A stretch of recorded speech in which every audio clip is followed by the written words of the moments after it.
तो माजरत के साथ आज जिस मकसद के साथ मैं आप लोगों के सामने हाजिर हुआ हूँ वो तो मैं आपको बताना ही भूल गया।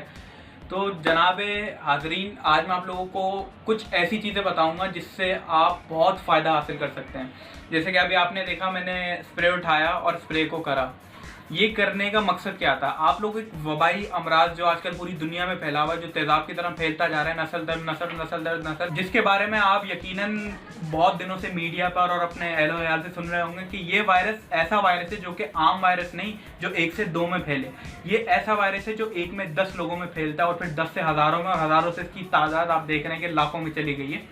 तो इस वबाई अमराज से बचने के लिए यकीनन सब अपनी अपनी तरफ से कुछ ना कुछ इसमें ऐड करते जा रहे हैं, लेकिन आज जो चीज़ मैं आपको बताने जा रहा हूँ वो आपके घर वालों के लिए, आपके अपने लिए वो चीज़ इतना मुफीद साबित होगी कि आप कमेंट करके उस पर बाद में राय ज़रूर दिएगा।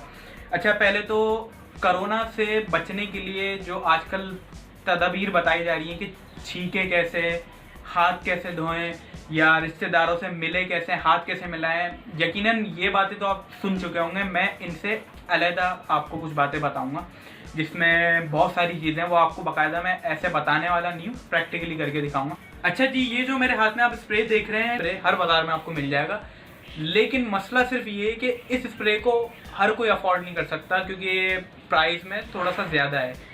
तो इस स्प्रे को बनाने का तरीका जो 2 स्टेप पे मुश्तमिल है, मतलब बहुत ही आसान तरीका, सिर्फ 2 चीज़ों से बनकर स्प्रे तैयार हो जाता है। जब ये स्प्रे बन गया तो ये तमाम जरासीम मार सकता है, सिर्फ कोरोना ही नहीं बल्कि आपके जो दीगर अमराज जो घर में दाखिल हो जाते हैं उन्हें भी साफ कर देता है। और इसके अलावा इस स्प्रे को इस्तेमाल करने का तरीका है कि देखें, मसला ये नहीं है कि हम इसको बना लें, बनाना तो बहुत ही आसान है, लेकिन इसको इस्तेमाल किस तरीके से करना है। तो आप हमारे साथ जुड़े रहिए और आइए आगे अब इसको आपको बाकायदा प्रैक्टिकली करके सारी चीज़ें दिखाते हैं। तो हमारे साथ जुड़े रहिएगा।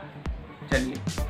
अच्छा जी, तो जिस तरीके से मैंने आपको कहा था कि स्प्रे बनाएंगे तो स्प्रे के लिए 2 चीज़ें चाहिए, एक तो पानी और दूसरा ये क्लोरीन की गोली। अच्छा, ये जो गोली है इसकी खासियत ये है कि ये इतनी सी गोली 2.5 लीटर की बोतल में आप बना सकते हैं आसानी, और ये गोली आपको किसी भी केमिकल की दुकान पर 50 या मुश्किल से 60-70 रुपए की गोली आपको आराम से मिल जाएगी।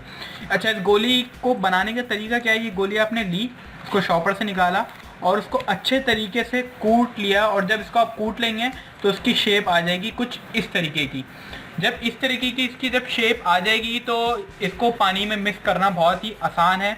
तो आपने पानी में मिक्स करने के लिए पहले तो इतनी बड़ी बोतल आपको लेनी है जो कि 2.5 लीटर की हो, और जो कि बिल्कुल ही आसानी से आपके घर में मौजूद होती है, पेप्सी या कोक किसी भी चीज़ की बोतल हो, वो 2.5 लीटर की होनी चाहिए।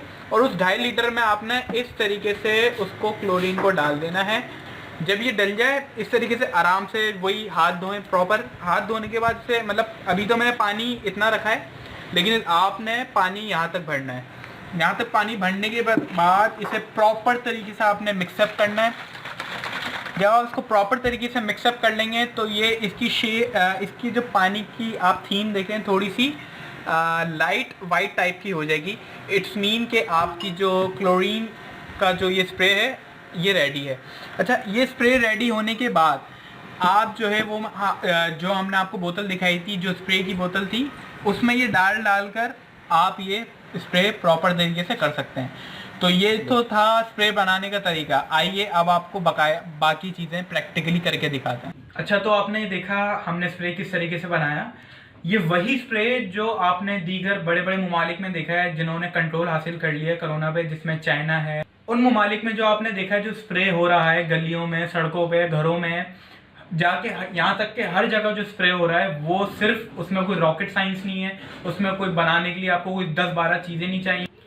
तो अब इसी के साथ बगैर कोई वक्त ज़ाया किए अब ये स्प्रे कहाँ किस तरीके से मारना है, जो कि हमारा तैयार हो चुका है देसी टोटके के बिना पर, उसको मारना किस तरीके से, आइए आप हमारे साथ रहिए, हम आपको बाकायदा प्रैक्टिकली करके दिखाएंगे। चलिए।